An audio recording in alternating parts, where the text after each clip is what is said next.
გამარჯობა, მე ვარ ლია ბუბაძე, თერაპიის სახლის პედიატრი და დღეს მინდა გესაუბროთ მწვავე რესპირატორულ დაავადებებზე, რომელიც ძალიან ხშირია, განსაკუთრებით 7 წლამდე ასაკის ბავშვებთან. ხშირი ავადმყოფობების საფუძვლად უდევს ის ფაქტორი, რომ ბავშვებთან იმუნური სისტემა ჯერ კიდევ უმძიფარია. ამიტომ ადვილად ხდება ინფექციის შეჭრა მათ ორგანიზმში და პროცესის დაწყება.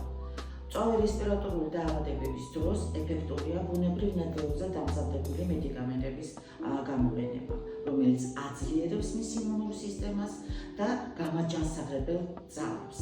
ბუნებრივ ნედლეულზე დამზადებული მედიკამენტების დანიშვნა უნდა მოხდეს აუცილებლად ექიმის მიერ, რადგან გათვალისწინებული უნდა იყოს ბავშვის ასაკი, მისი კონსტიტუციური ტიპი და ასევე დაავადების მიმდინარეობის სიმძიმე. ამ მედიკამენტების შეძენა ცხადია ექიმის რეცეპტურით, შეგიძლიათ თერაპიის სახლის აფთიაქში, ასე რომ გელით საჭიროების შემთხვევაში ჩვენ მზად ვართ გაგიწიოთ დახმარება. მადლობთ ყურადღებისთვის.